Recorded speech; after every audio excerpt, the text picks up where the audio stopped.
When you research your service-connected disabilities, you can educate yourself about the types of secondary service connections you can attach to them. You can understand your disabilities, how they should be rated, if your symptoms get worse, when you should apply for an increase. If you understand the rating criteria, you'll understand that. And then secondaries, any kind of secondaries you may have.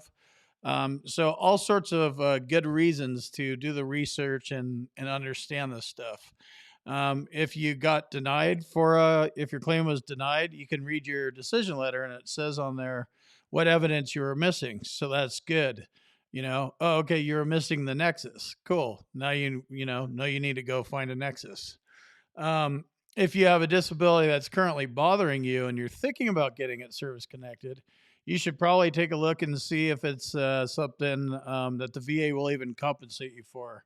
Um, there's a lot of things the VA will rate you for, but not everything. So that would probably be my first thing, is to like, okay, I have this. Does the VA even do a disability rating for it? Because if they don't, you're spinning your wheels, right? So I don't think there's any stupid questions, when it comes to this stuff, how to research, what to research, and that kind of stuff. For me, it's really complicated. It's a hodgepodge of legal jargon, medical words. I can't even pronounce most of this stuff. And, then you like, all right, you wrap your head around the legal part and you can say a couple medical words poorly. And then it's like, okay, I got some of that. And then it's like, okay, so I have all this stuff now. How do I apply this to me? Like, is this going to be useful? Do I have a claim? Is this claimable? How do I claim it? How do I prove it? So that's kind of my thought process. And I'm also asked these types of questions. So I think what you guys are asking me, you're not asking me to do the research for you, obviously. Like, hey, can you just go look up TBI? Like, I'm not a doctor and I don't know anything about TBI. So I think what you might be asking is, how do you research? Like, what tools do you use and what's your process?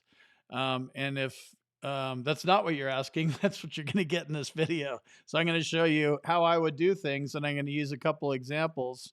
And like, you have to do this.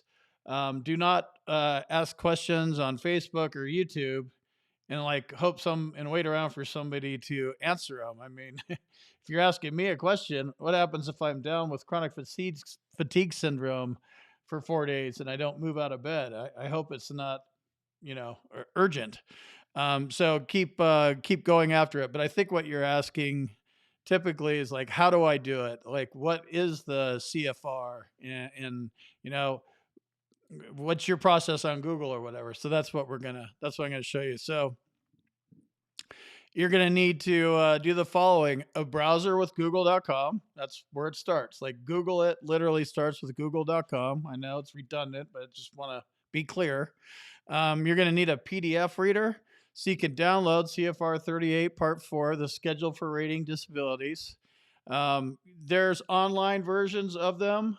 And I don't like online because it's a big PDF. And if your computer's kind of slow or your internet connection is kind of slow, you're literally doing searches for words and it could come back with a bunch of hits.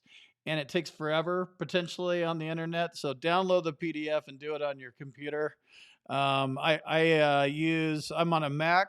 I use a program called PDF Pen, and I'll show you. I can search stuff, I can highlight stuff, I can redact stuff. It's a full functioning PDF editor and it works well. And then there's obviously no lag. Clyde. So if you're on a Mac, PDF Pen, I have a link to it down here. PDF is actually an Adobe product. You can go to adobe.com, get a reader or DC or whatever it is. I don't use the Adobe stuff, but you can. That's probably one of the easier ways. I just like PDF Pen. And then, also another thing is, once you use a PDF editor, you're able to copy and paste. It does what's called optical character recognition, and it lifts the words so you can copy and paste them, and get a text document open, or Microsoft Word or Google Docs, because you're going to want to do research and copy codes and copy language, get all this stuff together and figure out, like, all right, cool, now I got it all together. What do I have? Is this something that I could turn into a claim? How do I move it forward the next step? That's kind of what you're doing here. But this is the first level of the research. So there's a couple CFRs, and I'll show you. I'm going to do this in Safari here. Some of these things are outdated. The M21-1 adjudication manual, which I'm not going to go into. I just want to show it to you real quick. It's what the raters use. So make sure your dates are accurate for research purposes. A lot of this doesn't change. I mean, it's up to you to get the most updated thing.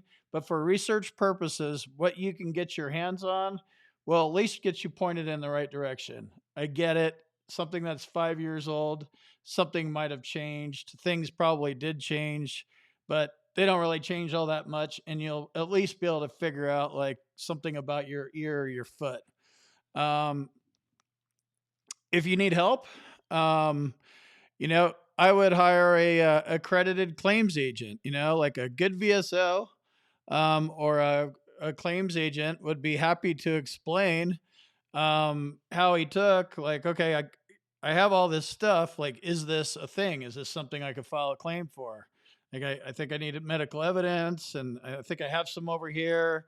And then I have some research and some diagnostic codes. Hey, VSO, can you help me? Is this something? So you'll sign up with them. And a good VSO and a claims agent will be more than happy to explain this to you. And get that explanation. That's a good VSO. Think about it. I do talk about they get paid whether you win or lose, but I'm sure they would prefer if you won. So if you go rolling in there like, hey, do everything for me, VSO. That doesn't excite me. Like, if you ask me, hey, Combat Craig, do all my research for me. No, thanks. So maybe they have the same, it's probably not as blunt as me, but I mean, that's the way I would be. But if it's like, hey, I have all this, what do you think? Okay, you've modified my research into something. What did you do? Where did I go wrong? What was I missing? I think you'd have a wonderful conversation with an accredited agent like that. And then if you've already lost your claim, and you're thinking about hiring a VA lawyer, it literally the same concept applies, right? Talk to a lawyer, show them, your denial. Maybe you just filed a claim and you didn't even know about nexus and diagnosis or something like that. So now you've done this research and you're like, okay, I think I figured out where I went wrong. Go to the lawyer and same thing. Like, this is literally the lawyer that's going to be arguing your claim. That's what you're paying them to do. He should definitely be able to do the same thing. Like, hey, what is your argument going to be, Mr. Lawyer? Like, this guy's going to go up against another lawyer, right? In front of a judge. He should be able to make his argument to you. You're the client. Um, but you need to understand, having a basic understanding. I guarantee you, your lawyer will appreciate it. Your accredited agent will appreciate it. If you've done as much as you possibly can and you get these guys involved, they will fill in gaps, and you'll appreciate it. So I'm going to keep leaving this screen open. I'm just going to minimize it. And I just kind of wanted to go through here. So I just went here, CFR 38 Part 4, download PDF. Again, I don't want to search this stuff online. I think the online versions suck. I need it in my program, and I need to be able to highlight and copy and paste. So I ended up going here. Gov info. This is the link that I put down there. So this is what you're looking for. And just to break this down, this is the law. So CFR stands for Code of Federal Regulations. Title 38, pensions, bonuses, veterans relief. Chapter 1, Departments of Veterans Affairs. Part 4, Schedule for Rating Disabilities. So it's CFR 38. It's actually Title 38, but CFR 38, Part 4, the Schedule for Rating Disabilities. July 1st, 2017. I'm not 100% sure if this is the most updated one, but it will work for your initial research. And this is what I use. So you just go up to download, right click on it, download link file. So I've already done that onto my desktop. The M21 Adjudication Procedures Manual. I went to this one right here and couldn't, it's, I don't like these online VA things. They've got them in like a million little Word documents and stuff. So I don't like these. I like finding PDFs. So I was able to find one off of disabledveterans.org. And again, the links here, I'm just showing you the process, how I went and found these, because just finding a downloadable CFR 38 Part 4 that you could actually, that's usable, and an M21-1 adjudication manual that's usable, that it's actually a chore in itself. So I got it from disabledveterans.org here, Benjamin Krause. So just go down and it's like download the manual, and yep, we make no guarantees this is the most current version, and either do I, because I'm pretty sure this is not the most current version.